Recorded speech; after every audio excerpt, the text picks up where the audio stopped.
me. Galen's got Parkinson's. I was told recently that gamers, old gamers like me, maybe like you, are stopping people joining the hobby, and we're bad.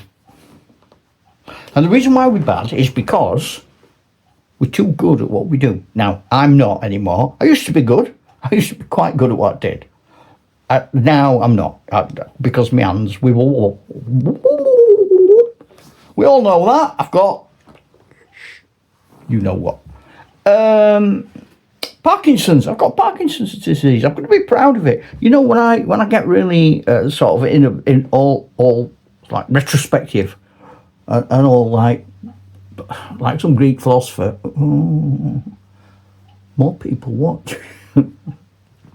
I think people like a car crash. If I had a major meltdown, I'd get some subscribers. That might be an idea, that. The man Galen's got Parkinson's. Galen has a complete breakdown on YouTube. Viral. Wow! Apparently I don't want to go viral. That means you're in trouble. It means the press are after you. Don't want that. So yeah, we're good. We're too good at making wargames things. And young people come into the hobby. They come in like that, and they might come through your Wargames Club door. They might come onto your YouTube site. They might find you on TikTok or another. And they all come in all happy, and they look round and they go, yikes, I can't do that. And they go, la, la, la, la, la, la, la, la, la, off to ballet or Morris dancing, whatever it is people do. Because we've put them off. They've opened the door to this magical world of gaming, and they've seen amazing, beautiful things. I've seen them. I've seen them. The difference is I know that's not what I want to do. Years ago, I think it was at Sheffield, at the Triples, I saw a guy who'd made, I think it was from Europe, but he'd made an entire war game based on 1930s horror movies. So all the scenery was greys, white, black, all the figures, everything was monotone, including the people in it, Frankenstein and stuff. It's all like a black and white film. Not for me, but I admired it. It was brilliant. I saw a thing the other day on TikTok, and it's this chap, Citadel, about 40k, and he got a table. It was all red and black, and the figures were all, and they were all LEDs, and there was smoke. It wasn't just like smoke. It wasn't like, I remember about 1975, there was a Wargames fair in Doncaster, and I went. There was one, you could enter stuff, and I entered a model in a diorama bit. It was one of the first one I'd done, but and I a great idea.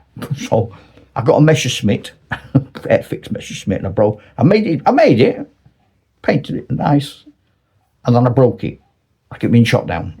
I pushed it in some plaster of Paris, made it all muddy. And I got a compasses, the other things you first drawing circles. Not them where you go, I'm lost, go north, and you go, oh, okay. No, them sort. And I'd melted little holes, bullet holes, all through it. And I'd got a match and got smoke on it where it scorched. And the ground was all broke up. And my coup de grace, I've got a piece of fish tank hose. You know that stuff where from your pump to your inside your little air stone. You go. I got some of that, and it about 2 foot long, and I buried it under the plaster of Paris, so it came up inside the Messerschmitt like that. Couldn't see it, but it was there. And a little sign on the end, and it said, "Blow cigarette smoke here." And the idea was that you get a big gob full of cigarette smoke, because in them days everybody smoked. It didn't matter where you were, everybody smoked. just one of them things. And you'd go, and the smoke would mysteriously come out of the ME109. Didn't. Don't know where it went. Those people were probably hospitalised, probably floated round in their heads for a few years, and then one day they were just sat minding their own business at work, and it went poof. What was that? I don't know. Don't know where that came from. Needless to say, I was unplaced in that competition, but it didn't put me off wargaming. So I've seen all these wonderful things, and I thought, well, why are they like that? And it's because everything's so polished. Look at the magazines. Wargames Illustrated and White Dwarf and the others. They're beautiful. They're fantastic. But if I'm starting a hobby, I'm walking through W.H. Smith's, and I'm just like this. La, la, la, la, la. That's the guy going to the Wargames Club. This is me, because I've got Parkinson's. And I look and I go, oh, and I see a magazine, Wargames Illustrated. Or it might be a White Dwarfy one. It might have 3 soldiers on it. I think, oh, I've never done soldiers. I might try a new hobby. I'll do soldiers. I don't know what that means, but I'll do it.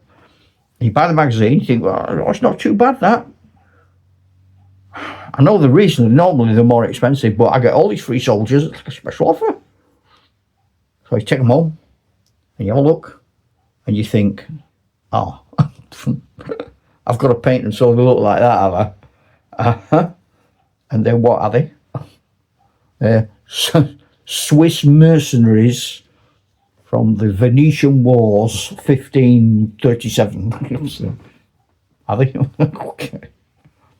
I wanted Rommel. What's happened now? As I'm stuck. I don't know what to do with my little chaps. And I've no paint. And I've no brushes. So I go into shops and they're all dead expensive. And I don't even know if I want to do it yet. And I'm already up a gum tree with my little soldiers. Nobody knows, tells you how to base them. So you go to a club.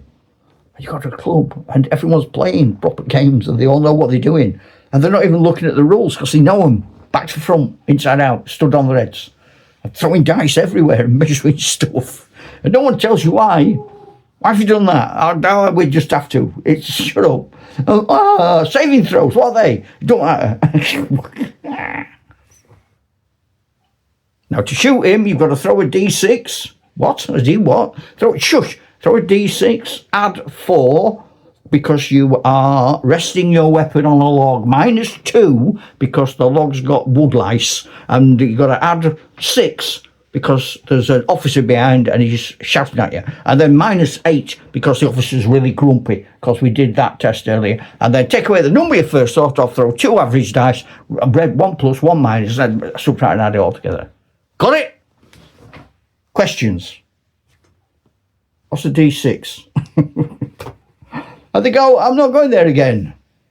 I told you a bit since, but somebody I know went to a new Wargames club.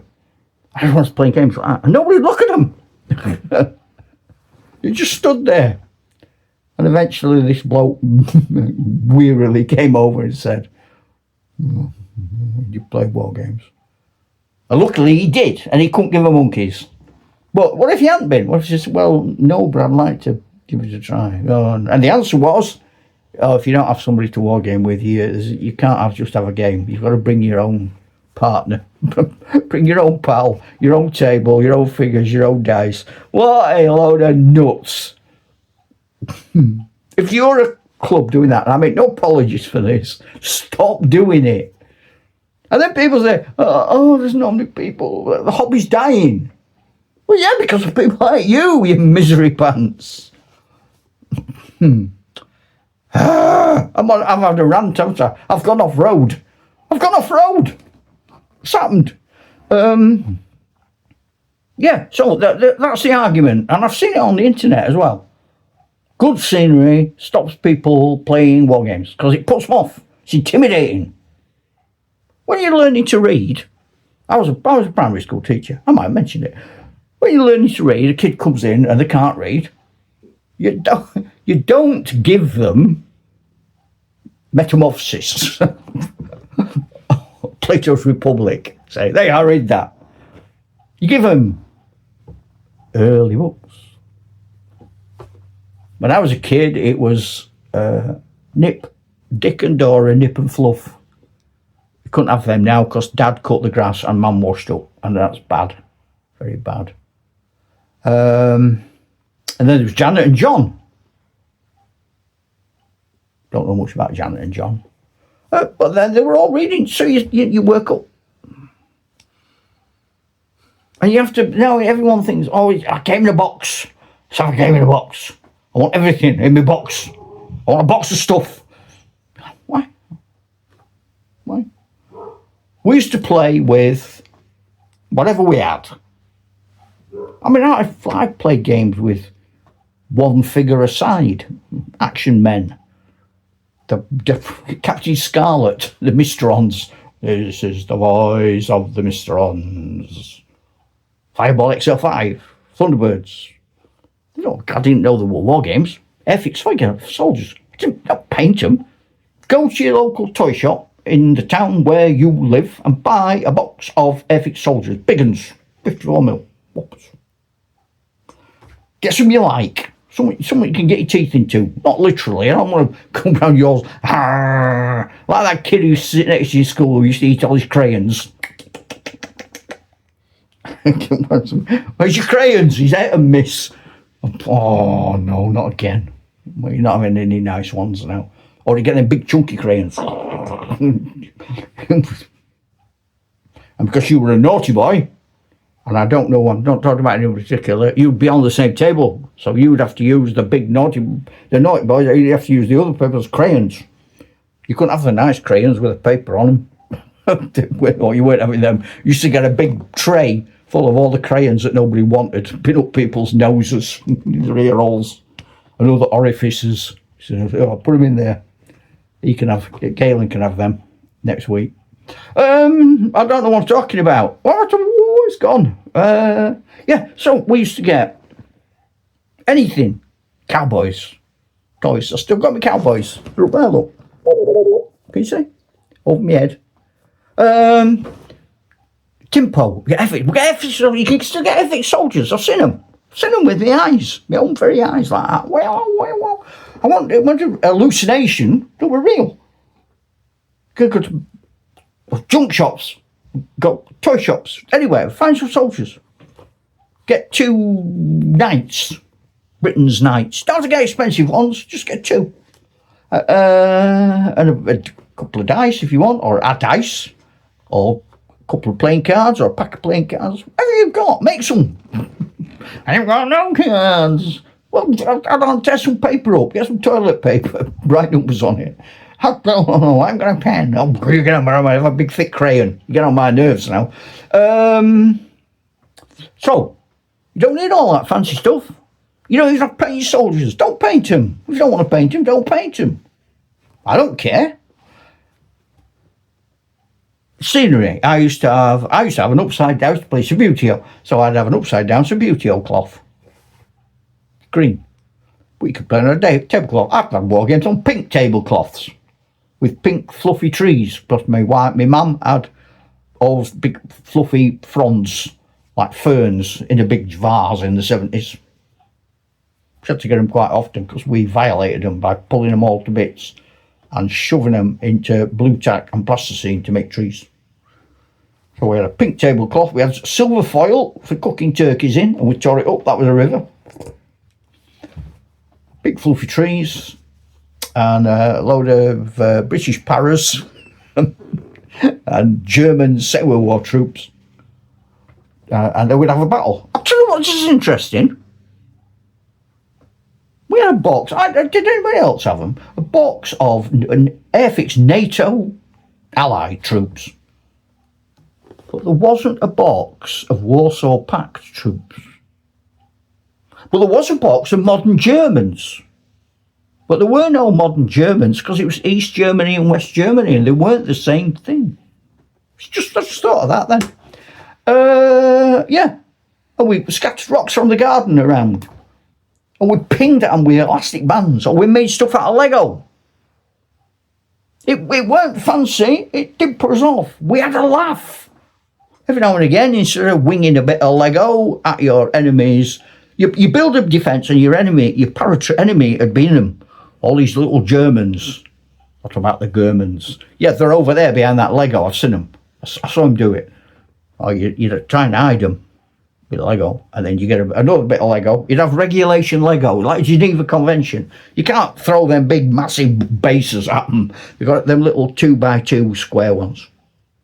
Could flick them, like, if you want, but it hurt your fingers. Oh, you didn't die. Throw them. I tried to knock the defences down. And every now and again, despite the rules of war, when you make it look round, you go like that, hit him on the side of the head. It's, what are you doing? Accident, misfire. We're a misfire. You weren't. So, Andrew, if you ever got to watch this,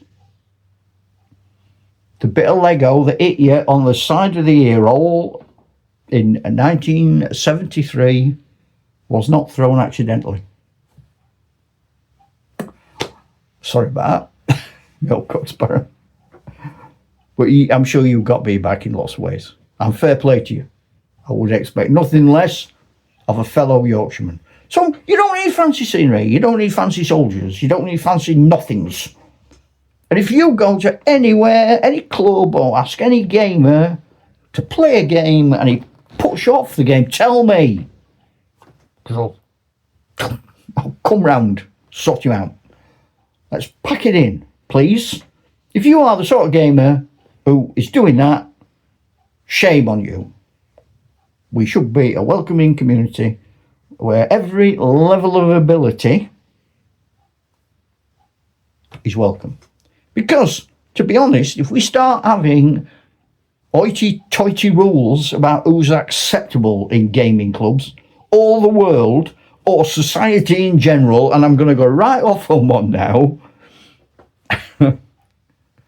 once somebody starts to decide that someone isn't fit to do something, be careful, because one day it'll be you that people look at.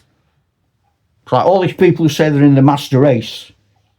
You look in the mirror, mate. If you're the master race, we're in trouble. There's some funny-looking beggars in that master race. I don't want to be in it. And apropos of sort of a tenuous link, Wargamers should be welcoming. It should be a nice place to be. You know, why are we making life hard for people who just want to join us in a hobby that's affected our lives and made our lives better? And as someone with Parkinson's who is ill, and I'm not apologising for that, it's true. The hobby is sustaining me, and my fellow wargamers are sustaining me. And I'm hoping people on this wargame community of YouTube will sustain me. And I've tried to sustain others by subscribing and helping them to do what they do. It's just a nice thing to do. Be nice. Be nice. If you don't know, have a read what Dietrich Bonhoeffer said at the start of the Second World War. I'm not going to tell you. Find out for yourselves. But what I will say, and I don't think Bonhoeffer ever said this at the end of his sermons, but I think he should. So let's imagine he did. Thank you for coming today, ladies and gentlemen. We will now conclude with hymn 132. O Lord, I have never wronged an onion, so why should it make me cry? A collection plate will be coming round during the singing of this hymn, at the end of which you may leave. And I would like to say to you all, go in God, and ta-ra, Chuck!